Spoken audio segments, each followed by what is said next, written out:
سلام دوستان، امروز معرفی اندروید باکس خودروی برند بنیوس مدل BE-CP00 رو داریم. پورت ورودی USB داره و میکرو SD یا تیف کارت. اینجا هم که پورت خروجی تایپ C داره. دور و برش هم که محفظه‌های عبور هوای خوبی داره که راحت دستگاه رو خنک میکنه. دستگاه خیلی خوبیه. 32 گیگ حافظه داره، 2 گیگ رم داره، اندروید 13 داره. بریم که وصلش کنیم به مانیتور و روی مانیتور بقیه توضیحات رو به شما بدم. خب در ابتدای کار که آرم بنیوس بالا میاد و این هم محیط اصلیه نرم افزاره. خب بعد توجه داشته باشین که موقعی که برای اولین بار دستگاه رو وصل میکنین یه پیام کالیبره کردن میاد، دوباره خودش رستار میکنه و دوباره سیستم رو وصل میکنه به مانیتور شما. محیط اصلی اندرویده که دارین مشاهده میکنین. حالا قسمت های مختلفی داره. من سری نرم افزار روش نصب کردم. برای این مدل حتما باید توجه به نکته داشته باشین که سیم کارت خور نیست و بعد اینترنتش رو حالا با هات اسپات کردن گوشیتون از طریق وای فای بهش وصل کنین که اینجا داخل تنظیمات میاین تو قسمت وای فای و اینجا گوشی من الان وصل میکنین و از اینترنت گوشیتون استفاده میکنه. خب مورد دیگه که میخوایم اینجا با هم دیگه چک بکنیم در خصوص نرم افزار رو که چطوری نصبش کنیم. خب اینجا یه پلی استور داره، از اول روش نصبه. شما میتونید از طریق اکانت جیمیلتون پلی استور رو بالا بیارین و بتونین نرم افزاری که میخواین روش نصب کنین مثل تلویزیون، نمیدونم کروم و حالا نرم افزار دیگه که روی پلی استور هست. نرم افزار ایرانی بقیهش که روی پلی استور نیست، شما میتونین بعد از نصب نرم افزار کروم اینجا بازار سرچ کنین، نرم افزار بازار رو دانلود کنین و از داخل بازار نرم افزارهایی که نیاز دارین رو دانلود کنین که تقریبا میشه گفت که اکثر نرم افزار روی بازار وجود داره. برمیگردیم میریم برای تست کردن نرم افزاری که وجود داره. الان اینترنت وصل، من میخوام تلویزیون رو باز کنم که سرعت اجرا رو با هم دیگه چک کنیم ببینیم به چه صورت من بتونم تصویر خوبی بگیرم از مانیتور. بله که شما ببینید. میرم تو قسمت پخش زنده.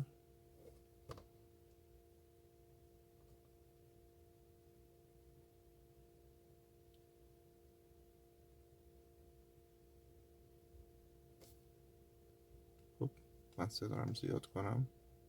جذب پوشک براش مهمه. پوشک شورتی کانالدار مای بیبی راه حلی جذاب و راحت برای همه کوچولوهاست. تبلیغ رد میکنم که خب این پخش زنده شبکه‌ایه که روی تلویزیون داره نشون میده که خیلی روون و با سرعت بالا اجرا شد. و خب این در نظر بگیرین اینترنت دیگه، هر جایی که شما از اینترنت قوی تری برخوردار باشین با این سرعت میگیرین. اگه جایی باشه که اینترنت ضعیف باشه خب ممکنه بعضی وقتا قطع و وصل پیش بیاد، مثل داخل گوشی که دارین خودتون استفاده میکنن. همین روال واسش هست. حالا میرم یه از اینجا میام بیرون. حالا بهتره که هر موقع میایم بیرون نرم افزاری که کار ندارین روی بک‌گراندتون ببندین که رم رو درگیر نکنه. من میبندم همشونو.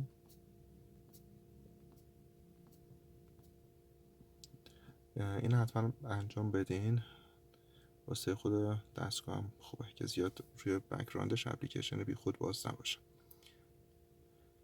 بریم سراغ فیلم نت و وارد فیلم نت بشیم و ببینیم که یه ویدیو پلی کنیم و ببینیم سرعت پخش اینجا به چه صورته.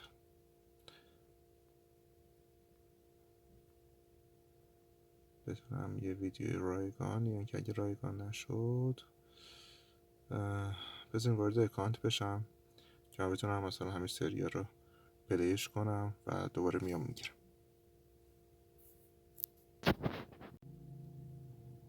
خب من وارد اکانتم شدم و الان میریم واسه پخش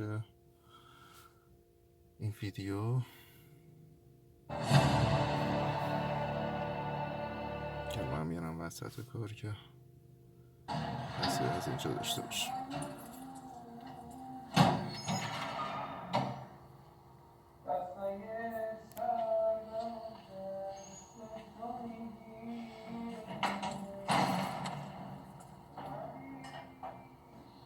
خب ببینیم خیلی راحت و روون داره اجرا میکنه. شما میتونید نرم افزار رو از داخل بازار پلی استور دانلود بکنین و ازش روی اندروید باکس خودروتون استفاده بکنین. من برمیگردم با زمینی، من یه سری نرم افزار مثل بازار، کروم، نما و فیلمنت نصب کردم. یه سری نرم افزارم خودش داره.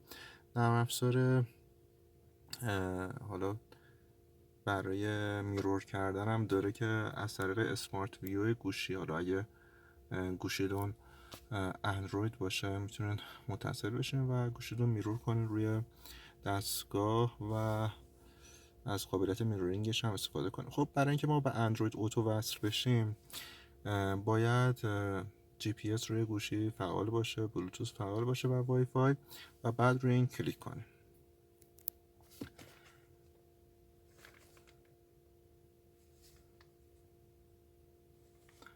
حالا من چون گوشی من اندروید اوتو میاد بالا، قبلا هم که بلوتوثش رو پیر کردم و منتظر مونم که اتصال انجام بشه.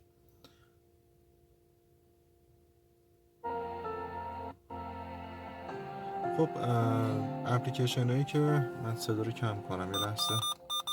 اپلیکیشن هایی مثل رادیو جوان، ویز، نشان، نه اپلیکیشن هایی هستن که قابلیت اندروید اوتو دارن و میتونین نقشه خوانی باش انجام بدین. حالا اپلیکیشن های دیگه ای هم که رو حالت اندروید اوتو معمولا فعال هستن، اپلیکیشن هایی مثل حالا مپس گوگل، تلگرام، واتساپ بیزینس، تماس، یوتیوب میوزیک، اینا چیزایی هستن که میتونید روی